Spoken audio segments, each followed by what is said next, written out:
I got off a call with a CEO that is a builder in the cannabis industry.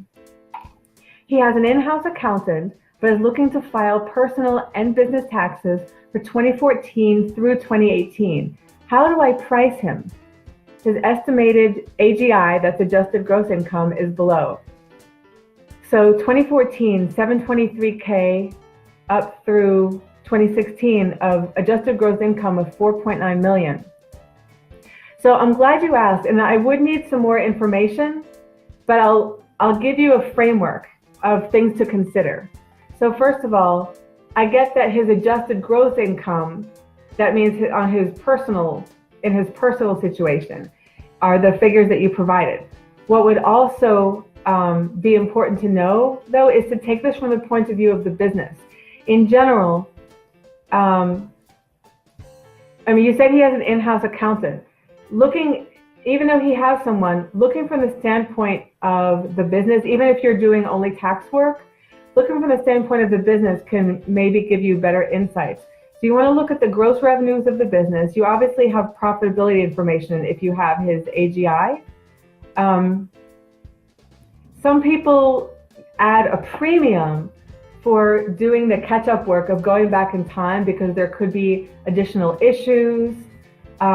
Some people say, I get that we're providing extra services by doing all these years, but it's so much more efficient, really, to treat this as one big project. And although the cost is obviously going to be more than the cost of just catching up on filings for 1 year, sometimes they build in like a bulk discount. Part of what goes into how you price him also has to do with why now? What, after all of these years of not filing his personal income tax returns, and I would also want to know if the business returns have been filed, or if you're only doing the 1040s. Why now? What has changed? And the higher the stakes, the higher the pricing. It's not just about, how many numbers are you keying into a computer? You know that, I know that. It's about the impact. What has changed? And here's why. Part of the picture of what has changed that the CEO is saying, hey, let's get our tax filings caught up. Part of that could include some kind of an opportunity or some kind of a pressure. Whether that pressure is a positive pressure, like, oh, if we get our income tax returns caught up, then we can have a shot at the PDQ license, which can enable us to sell our cannabis in 3 more states. Or it could be the negative pressure, like, the authorities are coming in and we're going to lose our license unless we get our stuff caught up.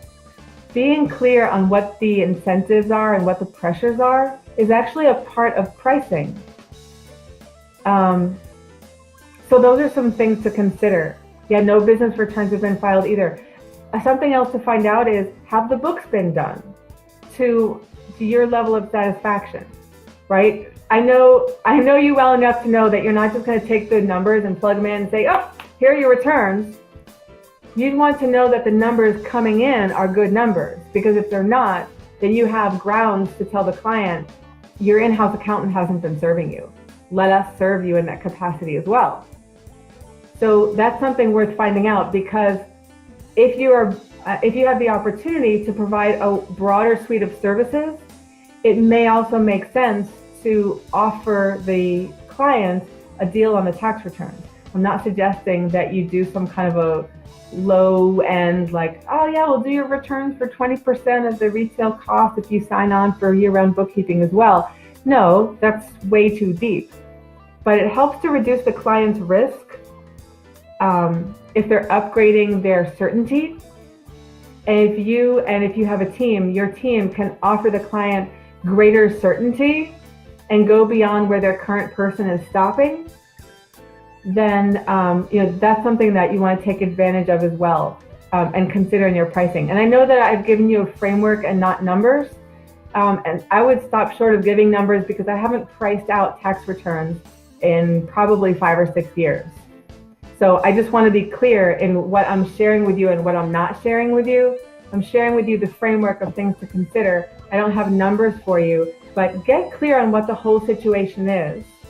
We have individual returns, business returns. Are there other owners as well, other partners in the company? And do they need catch-up work as well? I mean, they have to need some kind of catch-up on their tax returns. If this is a pass-through entity, that means they haven't gotten their K-1s if there are other people involved.